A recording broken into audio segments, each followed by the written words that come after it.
ಅಮಾಯಕ ವಿದ್ಯಾರ್ಥಿಗಳ ಸಾವಿಗೆ ನ್ಯಾಯ ಬೇಕೇ ಬೇಕು. ಅಮಾಯಕ ವಿದ್ಯಾರ್ಥಿಗಳ ಸಾವಿಗೆ ನ್ಯಾಯ ಬೇಕೇ ಬೇಕು. ಧರ್ಮೇಂದ್ರ ಪ್ರಧಾನ್ ರಾಜೀನಾಮೆ ಬೇಕೇ ಬೇಕು. ಸರ್ವಾಧಿಕಾರದಿಂದ ಕೆಳಗಿಳಿಯಲೇಬೇಕು. आगे बढ़ो, आगे बढ़ो, मोदी तेरा तानाशाही नहीं चलेगा, नहीं चलेगा. तेरा गुंडागिरी नहीं चलेगा, नहीं चलेगा. चाह तेरा गुंडागिरी नहीं चलेगा, नहीं चलेगा. ನೀಟ್ ಅಕ್ರಮ ಖಂಡಿಸಿ ಮೌನ ಪ್ರತಿಭಟನೆ. ಇಂಡಿಪೆಂಡೆಂಟ್ ಸಂಗ್ರಾಮ್ ನ್ಯೂಸ್ಗೆ ಸ್ವಾಗತ. ಪರಿಸರ ಕಾರ್ಯಕರ್ತ ಸೋನಂ ವಾಂಗ್ಚುಕ್ ಅವರ ಹೋರಾಟ ಬೆಂಬಲಿಸಿ ನೀಟ್ ಪರೀಕ್ಷೆಯ ಅಕ್ರಮಗಳನ್ನು ಖಂಡಿಸಿ ಗಾಂಧಿ ಶಾಂತಿ ಪ್ರತಿಷ್ಠಾನ ವಿವಿಧ ಸಂಘಟನೆಗಳದವರು ಮೌನ ಪ್ರತಿಭಟನೆ ನಡೆಸಿದರು. ಮೌನ ಪ್ರತಿಭಟನಾ ಮೆರವಣಿಗೆ ಕಲಾಭವನದ ಆವರಣದಿಂದ ಹೊರಟು ಜಿಲ್ಲಾಧಿಕಾರಿ ಕಚೇರಿ ಮುಂಭಾಗಕ್ಕೆ ತಲುಪಿತು. ಹೆಚ್ಚುವರಿ ಜಿಲ್ಲಾಧಿಕಾರಿ ಗೀತಾ ಸಿಡಿ ಅವರಿಗೆ ಮನವಿ ಪತ್ರವನ್ನು ಸಲ್ಲಿಸಿದ್ದೇವೆ ಎಂದು ಗಾಂಧಿ ಶಾಂತಿ ಪ್ರತಿಷ್ಠಾನ ಕೇಂದ್ರದ ಅಧ್ಯಕ್ಷ ಡಾಕ್ಟರ್ ಸಂಜೀವ್ ಕುಲಕರ್ಣಿರವರು ಸಂಗ್ರಾಮ್ ಸುದ್ದಿಗಾರರೊಂದಿಗೆ ಮಾತನಾಡಿ ತಿಳಿಸಿದರು. ಜಿಲ್ಲಾಧಿಕಾರಿ ಗೀತಾ ಸಿಡಿ ಅವರ ಮುಂದೆ ಕೆಲವು ಬೇಡಿಕೆಗಳನ್ನ ಇಟ್ಟರು. ಆ ಬೇಡಿಕೆಗಳು ಹೀಗಿವೆ. ದೆಹಲಿಯ ಜಂತರ್ ಮಂತರ್ನಲ್ಲಿ ಉಪವಾಸ ಸತ್ಯಾಗ್ರಹ ನಡೆಸುತ್ತಿರುವ ಸೋನಂ ವಾಂಗ್ಚುಕ್ ಮತ್ತು ವಿದ್ಯಾರ್ಥಿಗಳ ಬೇಡಿಕೆಗಳನ್ನ ಈಡೇರಿಸಬೇಕು. 2. ಶಿಕ್ಷಣ ಹಗರಣಗಳ ಹೊಣೆ ಹೊತ್ತು ಕೇಂದ್ರ ಶಿಕ್ಷಣ ಸಚಿವ ಧರ್ಮೇಂದ್ರ ಪ್ರಧಾನ್ ಅವರು ಕೂಡಲೇ ತಮ್ಮ ಸ್ಥಾನಕ್ಕೆ ರಾಜೀನಾಮೆ ನೀಡಬೇಕು. 3. ನೀಟ್ ಸಹಿತ ಪ್ರಮುಖ ಸ್ಪರ್ಧಾತ್ಮಕ ಪರೀಕ್ಷೆಗಳ ಪ್ರಶ್ನೆ ಪತ್ರಿಕೆ ಸೋರಿಕೆ ಪ್ರಕರಣಗಳ ಬಗ್ಗೆ ಪಾರದರ್ಶಕ ತನಿಖೆಯಾಗಬೇಕು. 4. ವಿದ್ಯಾರ್ಥಿಗಳ ದೃಷ್ಟಿಯಿಂದ ರಾಷ್ಟ್ರಪತಿ ಮಧ್ಯಪ್ರವೇಶಿಸಿ ಕ್ರಮ ಕೈಗೊಳ್ಳಬೇಕು ಎಂದು ಹಲವಾರು ಬೇಡಿಕೆಗಳನ್ನು ಮುಂದಿಟ್ಟಿದ್ದಾರೆ. ಈ ಸಂದರ್ಭದಲ್ಲಿ ಮಾಜಿ ಸಚಿವೆ Leelavati R Prasad, professor Shivanand Shettar, professor Rajendra Poddar, ನಿವೃತ್ತಿ ಶಿಕ್ಷಕ MM Chikmath, Sharada Gopal, Vishweshwari Hiremath, Mustaq, Saraswati, H G. Desai, Prabhavati, Lynette, Gopal Dabade, Mallappa Halakatti, Kumar Lal, Sunil Lagali, Santosh, B I Ilager ಅವರು ಅನೇಕ ವಿದ್ಯಾರ್ಥಿಗಳು ಉಪಸ್ಥಿತರಿದ್ದರು.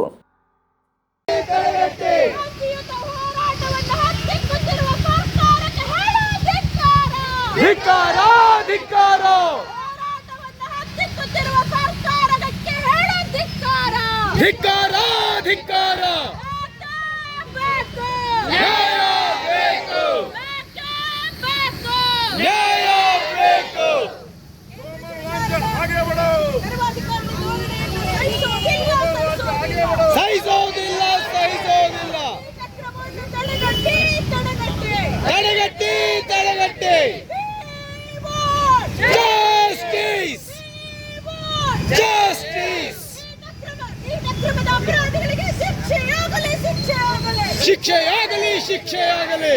ಸೋನಂ ವಾಂಗ್ಚುಕ್ ಆಗೆ ಬರೋ, ಸೋನಂ ವಾಂಗ್ಚುಕ್ ಆಗೆ ಬರೋ, ಸೋನಂ ವಾಂಗ್ಚುಕ್ ಆಗೆ ಬರೋ. मोदी तेरा तानाशाही नहीं चलेगा, नहीं चलेगा. तेरा गुंडागिरी नहीं चलेगा, नहीं चलेगा. चाह तेरा गुंडागिरी नहीं चलेगा, नहीं चलेगा, नहीं चलेगा, नहीं चलेगा.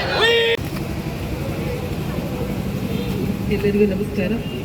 ಈಗಾಗಲೇ ತಾವು ವಿದ್ಯಾರ್ಥಿ ಒಕ್ಕೂಟದಿಂದ ಎಲ್ಲ ಹಿರಿಯರು ಆಗಮಿಸಿ ಮನವಿಯನ್ನು ಸಲ್ಲಿಸಿದಿರಿ. ಈ ಮನವಿಯನ್ನು ಮಾನ್ಯ ರಾಷ್ಟ್ರಪತಿಯವರಿಗೆ, ಮಾನ್ಯ ಜಿಲ್ಲಾಧಿಕಾರಿಗಳ ಮುಖಾಂತರ ಸಲ್ಲಿಸಿದ್ದೇನೆ ಎಂದು ಈ ಮೂಲಕ ತಿಳಿಸುತ್ತೇನೆ. ಸರ್ಕಾರಿ ಪರವಾಗಿ ಬಂದಿರತಕ್ಕಂಥ ಸಹೋದರಿಯರು ರಾಷ್ಟ್ರಪತಿಗೆ ಕಳಿಸ್ತೇ ಹೊಂದಿದ್ದಾರೆ. ಕೇವಲ ಕಳಿಸೋದಷ್ಟೇ ಅಲ್ಲ, ಅದನ್ನು ಮುಂದುವರಿಸಬೇಕು ಅಂತ ಧೈರ್ಯವಾಗಿ ಹೇಳಬೇಕು ಅಂತ ನಿಮ್ಮೆಲ್ಲರ ಪರವಾಗಿ. मेरा नाम शौल्या धारवाड़ है. हम नीट के इंसाफ के लिए लड़ रहे हैं. हम सबको इंसाफ चाहिए. इंसाफ के लिए 20 लोग सुसाइड करे हैं. हमें इंसाफ चाहिए, मतलब चाहिए. We want justice. 20 बच्चे मरे हैं, ये तो आसान नहीं है. ನಮಸ್ಕಾರ, ನಾನು ಶಾರದಾ ಗೋಪಾಲ್ ಅಂತ ಕರ್ನಾಟಕ ರಾಜ್ಯ ಮಹಿಳಾ ದೌರ್ಜನ್ಯ ವಿರೋಧಿ ಒಕ್ಕೂಟದಿಂದ ಮಾತಾಡ್ತಾ ಇದ್ದೀನಿ.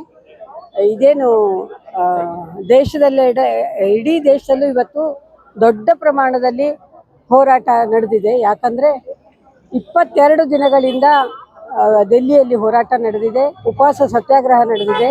ಯಾವುದಕ್ಕೂ ನಮ್ಮ ಸರ್ಕಾರ ಒಂದು ಚೂರು ಸ್ಪಂದನೆ ಕೊಡ್ತಾ ಇಲ್ಲ. ಆ ಕಾರಣಕ್ಕಾಗಿ ಇವತ್ತು ಏನು ಸಂಸತ್ ಅಧಿವೇಶನ ಶುರುವಾಗ್ತಾ ಇದೆ, ಅದಕ್ಕೆ ಅಲ್ಲೇ ಹೋಗೋಣ ಅಂಥೇಳಿ ಜನ ಎಲ್ಲ ತಯಾರಿ ಮಾಡಿದರೆ ಅವ್ರ ಮೇಲೆ ಇವತ್ತು ಲಾಠಿ ಚಾರ್ಜ್ ಮಾಡ್ತಾ ಇದ್ದಾರೆ. ಯಾವುದು ಅತ್ಯಂತ ಶಾಂತಿಯುತವಾಗಿ ಗಾಂಧಿ ಮಾರ್ಗದಲ್ಲಿ ನಡೀತಾ ಇತ್ತು ಅಂಥ ಒಂದು ಹೋರಾಟವನ್ನ ಹತ್ತಿಕ್ಕಲಿಕ್ಕೆ ಪ್ರಯತ್ನ ಮಾಡ್ತಾ ಇದ್ದಾರೆ ಹೊರತು ಅದಕ್ಕೆ ಸ್ಪಂದಿಸ್ತಾ ಇಲ್ಲ ನಮ್ಮ ಸರ್ಕಾರ. ಇದನ್ನು ವಿರೋಧಿಸಿ ನಾವು ಇಡೀ ದೇಶಾದ್ಯಂತ ಇವತ್ತು ಸತ್ಯಾಗ್ರಹಗಳು ನಡೆದಿವೆ. ಅದೇ ರೀತಿ ನಾವು ಕರ್ನಾಟಕದಲ್ಲಿ ಕೂಡ ಧಾರವಾಡದಲ್ಲಿ ಕೂಡ ಗಾಂಧಿ ಶಾಂತಿ ಪ್ರತಿಷ್ಠಾನ ಮತ್ತು ಕರ್ನಾಟಕ ರಾಜ್ಯ ಮಹಿಳಾ ದೌರ್ಜನ್ಯ ವಿರೋಧಿ ಒಕ್ಕೂಟ ಸೇರಿಕೊಂಡು ಬೇರೆ ಬೇರೆ ಸಂಘಟನೆಗಳನ್ನು ಒಟ್ಟು ಹಾಕೊಂಡು ಇಂಥ ಒಂದು ಮೌನ ಜಾಥಾವನ್ನು ಮಾಡ್ತು. ಮತ್ತೆ ಜಿಲ್ಲಾಧಿಕಾರಿಗಳ ಮೂಲಕ ನಮ್ಮ ರಾಷ್ಟ್ರಪತಿಗಳಿಗೆ ನಾವು ಒತ್ತಾಯಪೂರ್ವಕ ಪತ್ರವನ್ನು ಕೊಟ್ಟಿದ್ದೀವಿ. ಇದು ತಲುಪ್ತದೆ ಅವರಿಗೆ, ಮತ್ತೆ ಅವರು ತಕ್ಷಣ ಕ್ರಮ ತಗೋತಾರೆ ಮತ್ತೆ ಇವರ ಉಪವಾಸವನ್ನ ರದ್ದು ಮಾಡಲಿಕ್ಕೆ ನಿಜವಾದ ಕ್ರಮ ಏನು ಬೇಕಾಗಿದೆ ಅದನ್ನು ಮಾಡ್ತಾರೆ ಅಂತ ನಮ್ಮೆಲ್ಲರ ಆಶೆ ಇದೆ. ನಮಸ್ಕಾರ, ನಾನು ಡಾಕ್ಟರ್ ಸಂಜೀವ್ ಕುಲಕರ್ಣಿ, ಧಾರವಾಡದ ಗಾಂಧಿ ಶಾಂತಿ ಪ್ರತಿಷ್ಠಾನ ಕೇಂದ್ರದ ಅಧ್ಯಕ್ಷ.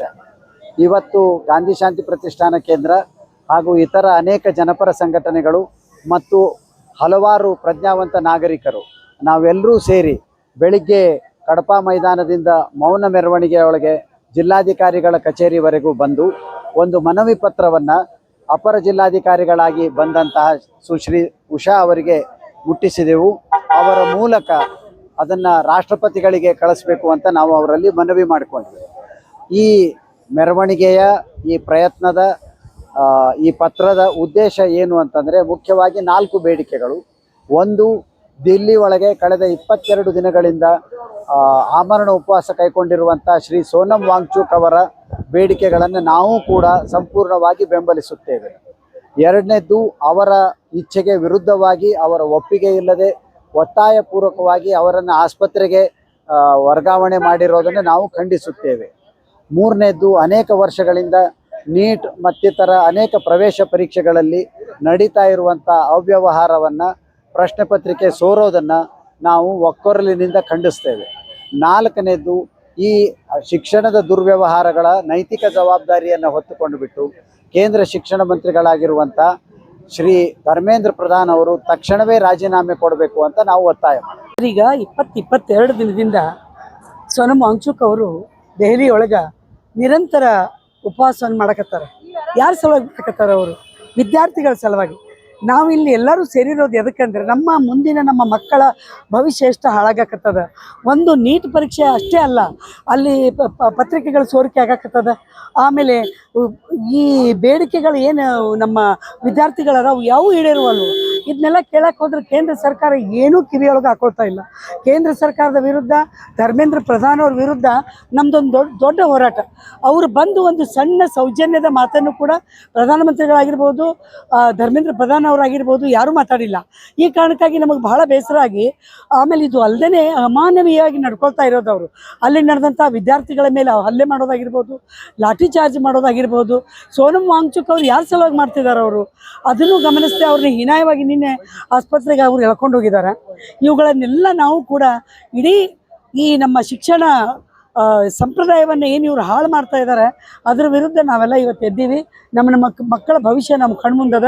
ಇವುಗಳನ್ನೆಲ್ಲ ನಾವಿವತ್ತು ವಿರೋಧಿಸಿ, ಕೇಂದ್ರ ಸರ್ಕಾರವನ್ನು ವಿರೋಧಿಸಿ ಕೂಡಲೇ ಅವರು ರಾಜೀನಾಮೆಯನ್ನು ನೀಡಬೇಕು, ಇದಕ್ಕೊಂದು ಪರಿಹಾರವನ್ನು ಕಲ್ಪಿಸಬೇಕು ಅನ್ನುವ ನಿಟ್ಟಿನೊಳಗೆ ನಾವು ಇವತ್ತು ರಾಷ್ಟ್ರಪತಿಯವರಿಗೆ ಒಂದು ಮನವಿಯನ್ನು ಕೊಡೋದಕ್ಕೆ DC ಆಫೀಸ್ಗೆಲ್ಲ ಆಗಮಿಸಿದ್ದೆ.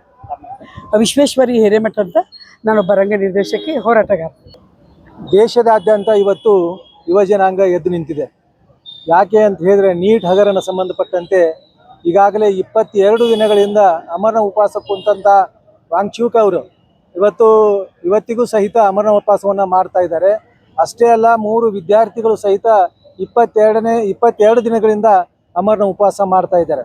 ಇವತ್ತು ದೆಹಲಿಯ ಏನು ಮೈದಾನದೊಳಗೆ ನಡೀತಾ ಇದೆ ಒಂದು ಹೋರಾಟ, ಯುವಕರ ಹೋರಾಟ, ಅದಕ್ಕೆ ಸಂಬಂಧಪಟ್ಟಂತೆ ಧಾರವಾಡದ ಪ್ರಜ್ಞಾವಂತ ಪ್ರಗತಿಪರ ಸಂಘಟನೆಗಳು ಮತ್ತು ಗಾಂಧಿ ಶಾಂತಿ ಪ್ರತಿಷ್ಠಾನ ಸೇರಿ ಇವತ್ತು ಅವರಿಗೆ ಬೆಂಬಲಾರ್ಥವಾಗಿ, ವಾಂಗ್ಚುಕ್ ಅವರನ್ನು ಏನಾದರೂ ಅಮರಣ ಉಪವಾಸ ಕೂತಿದ್ದಾರೆ ಅವರ ಬೆಂಬಲಾರ್ಥವಾಗಿ ನಾವು ಇಲ್ಲೊಂದು ಪ್ರತಿಭಟನೆ, ಮೌನ ಪ್ರತಿಭಟನೆಯನ್ನು ನಾವು ಮಾಡಿದ್ದೀವಿ.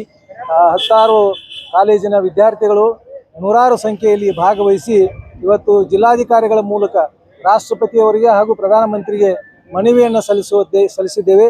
ನಮ್ಮ ಆಗ್ರಹ ಇಷ್ಟೇ, ನೈತಿಕ ಹೊಣೆ ಹೊತ್ತು ಏನು ಶಿಕ್ಷಣ ಮಂತ್ರಿಗಳು ಧರ್ಮೇಂದ್ರ ಅವರು ರಾಜೀನಾಮೆ ನೀಡಬೇಕು ಅನ್ನೋದು ನಮ್ಮ ಆಗ್ರಹ ಆಗಿದೆ. ದೇಶಾದ್ಯಂತ ನಡೆಯುತ್ತಿರುವ ಈ ನೀಟ್ ಪರೀಕ್ಷೆಯಲ್ಲಿ ಹಗರಣ ಹಾಗೂ ವಿದ್ಯಾರ್ಥಿ ಶಿಕ್ಷಣದಲ್ಲಿ ಅಕ್ರಮ ಆಗುತ್ತಿರುವ ನೀತಿಯನ್ನು ಖಂಡಿಸಿ ದೇಶಾದ್ಯಂತ ಈ ಚಳವಳಿ ನಡೀತಾ ಇದೆ. ಅದು ಅಲ್ಲದೆ ದೆಹಲಿಯಲ್ಲಿ ಸೋನಂ ವಾಂಗ್ಚುಕ್ ಅವರ ನೇತೃತ್ವದಲ್ಲಿ ನಡೀತಕ್ಕಂಥ ಉಪವಾಸ ಸತ್ಯಾಗ್ರಹಕ್ಕೆ ಧಾರವಾಡದ ಎಲ್ಲ ಜನತೆ ಕೂಡ ಇವತ್ತು ಬೆಂಬಲ ನೀಡ್ತಾ ಇದ್ದೇವೆ. ಗಾಂಧಿ ಶಾಂತಿ ಪ್ರತಿಷ್ಠಾನ ನಿಜವಾಗಿ ದೇಶದಲ್ಲಿ ಶಾಂತಿ ಬೇಕು, ನೆಮ್ಮದಿ ಬೇಕು. ಎಲ್ಲಿ ಅಕ್ರಮ ಅನ್ಯಾಯ ಆಗ್ತದ ಅದನ್ನು ಪ್ರತಿಭಟಿಸ್ತಕ್ಕಂಥ ಇಡೀ ಪ್ರಜ್ಞಾವಂತ ಪ್ರಗತಿಪರ ಎಲ್ಲ ಮನಸ್ಸುಗಳು ಇವತ್ತು ನೂರಾರು ಮಕ್ಕಳೊಂದಿಗೆ DC ಆಫೀಸ್ಗೆ ಬಂದು ಪ್ರತಿಭಟನೆ ಮಾಡಿ ಮನವಿ ಕೊಡ್ತಾ ಇದ್ದೇವೆ. ಇದು ಹಗುರವಾಗಿ ತಿಳ್ಕೊಬಾರ, ಸರ್ಕಾರ ಸೀರಿಯಸ್ ಆಗಿ ತಿಳಿದು ಮತ್ತು ಶಿಕ್ಷಣದಲ್ಲಿ ಒಳ್ಳೆ ಇಂಪ್ರೂವ್ಮೆಂಟ್ ಆಗಬೇಕು ಮತ್ತು ನೀತಿ NIT ಏನು ನಡೆದದ ನೀಟ್ ಪರೀಕ್ಷೆಯಲ್ಲಿ ಅಕ್ರಮಗಳು ಹೋಗೋ ದಿಶೆಯಲ್ಲಿ ಪ್ರಯತ್ನ ಮಾಡಬೇಕು. ಅದು ಅಲ್ಲದೆ ಇವತ್ತು ಇದು ಮಹತ್ವ ಮತ್ತು ಪವಿತ್ರ ಕೆಲಸ. ಆ ಕಾರಣ DC ಅವರಿಗೂ ಕೂಡ ಮನವಿ ಕೊಟ್ಟಿದ್ದೇವೆ. ಮತ್ತು ಇಡೀ ಜಾಥಾದಲ್ಲಿ ಎಲ್ಲ ಪ್ರಜ್ಞಾವಂತರು, ಪ್ರಗತಿಪರ ಮನಸ್ಸುಗಳು, ವಿದ್ಯಾರ್ಥಿಗಳು ಮತ್ತು ಗಾಂಧಿ ಶಾಂತಿ ಅಲ್ಲದೆ ಅನೇಕ ಮಹಿಳಾ ಸಂಘಟನೆಗಳು ಭಾಗವಹಿಸಿವೆ. ಆ ಕಾರಣ ಇದು ಮತ್ತೊಮ್ಮೆ ಸರ್ಕಾರಕ್ಕೆ ಎಚ್ಚರಿಕೆ ಕೊಡ್ತಾ ಇದ್ದೇವೆ. ಅವರೇನು ಮಾಡದೇ ಇದ್ದಲೇ ಈ ಉಗ್ರವಾದ ಹೋರಾಟ ಶುರುವಾಗ್ತದೆ ಅಂತ ಹೇಳ್ತಾ ಇದ್ದೇನೆ. ನಾನು BI ಈಡಿಗೇರ್ ಸಮುದಾಯದ ಅಧ್ಯಕ್ಷ. ಇವತ್ತು ಧಾರವಾಡದಲ್ಲಿ ವಿವಿಧ ಪ್ರಗತಿಪರ ಸಂಘಟನೆ ವತಿಯಿಂದ ವಿದ್ಯಾರ್ಥಿಗಳಿಗೋಸ್ಕರ ಒಂದು ಪ್ರತಿಭಟನೆಯನ್ನು ಹಮ್ಮಿಕೊಂಡಿದ್ವಿ. ನಾವು ಕಲಾಭವನದಿಂದ ಜಿಲ್ಲಾ ಅಧಿಕಾರಿಗಳ ಕಚೇರಿವರೆಗೆ ಪಾದಯಾತ್ರೆ ಮುಖಾಂತರ ಬಂದು ಮನವಿಯನ್ನು ಸಲ್ಲಿಸ್ತಾ ಇದ್ದೇವೆ. ಕಾರಣ ಇಷ್ಟೇ, ನವದೆಹಲಿಯಲ್ಲಿ ಜಂತರ್ ಮಂತರ್ನಲ್ಲಿ ನಡೆದಂತಹ ಪ್ರತಿಭಟನೆಯಲ್ಲಿ ಪಾಲ್ಗೊಂಡಂತಹ ಸೋಮನ್ ವಾಂಗ್ಚುಕ್ ಅವ್ರು ಏನಿದ್ದಾರೆ, ಅವ್ರನ್ನ ಬಲವಂತವಾಗಿ ಪೊಲೀಸರು ಯೂನಿಫಾರ್ಮ್ ಇಲ್ಲದೆ ಬಂದಂಥ ಪೊಲೀಸರು ಎತ್ತಾಕೊಂಡು ಬೆಳಗಿನ ಜಾವ 7 ಗಂಟೆ ಸುಮಾರು ಒಂದು ಆಂಬ್ಯುಲೆನ್ಸ್ದಿಂದ ಅವರು ಹಾಸ್ಪಿಟಲಿಗೆ ಶಿಫ್ಟ್ ಮಾಡ್ತಾರೆ. ಇದು ಖಂಡಿತವಾಗ್ಲೂ ನಾವೆಲ್ಲರೂ ಕೂಡ ಖಂಡಿಸ್ತೀವಿ. ಯಾಕಂದರೆ ಭಾರತ ದೇಶದಲ್ಲಿ ಪ್ರತಿಭಟನೆ ಮಾಡೋದಕ್ಕೆ ಎಲ್ರಿಗೂ ಕೂಡ ಸ್ವಾತಂತ್ರ್ಯ ಇದೆ.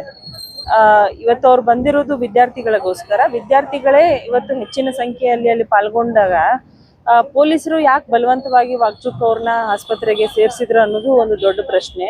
ಮುಖ್ಯವಾಗಿ ಅಲ್ಲಿ ನಾವು ನೋಡಿದರೆ ಇವರು ಡೇ ಟೈಮ್ನಲ್ಲಿ ಎಲ್ಲರೂ ಇದ್ದಂಥ ಸಮಯದಲ್ಲಿ ಬಂದು ಅವ್ರನ್ನ ಕರ್ಕೊಂಡು ಹೋಗ್ಬೋದಿತ್ತು. ಪರ್ಮಿಷನ್ನ ಕೇಳಿ ಅವರು ಆರೋಗ್ಯ ಸ್ಥಿತಿ ಯಾವ ಥರ ಇದೆ ಅದನ್ನು ಕೇಳ್ಕೊಂಡು ಹೋಗ್ಬೋದಿತ್ತು. ಅದು ಬಿಟ್ಟು ಇದೊಂಥರ ಪೊಲೀಸರೇ ಸಂಚು ರೂಪಿಸಿ ಅವ್ರನ್ನ ಎತ್ತಕೊಂಡು ಹೋಗಿದ್ದಾರೆ ಅಂತ ಮೇಲ್ನೋಟಕ್ಕೆ ಕಂಡು ಬರೋದ್ರಿಂದ ಇದು ಇಲ್ಲಿಗೆ ನಿಲ್ಲೋದಿಲ್ಲ. ಅವ್ರನ್ನ ತಾವು ಹಾಸ್ಪಿಟಲಿಗೆ ಶಿಫ್ಟ್ ಮಾಡಿದ್ರು ಕೂಡ ಅವರ ಒಂದು ಪ್ರತಿಭಟನೆ ಏನಿದೆ, ಇದು ವಿದ್ಯಾರ್ಥಿಗಳ ಪರವಾಗಿ ಹೋರಾಟ ಏನಿದೆ, ಇದು ಮುಂದುವರಿಯುತ್ತೆ.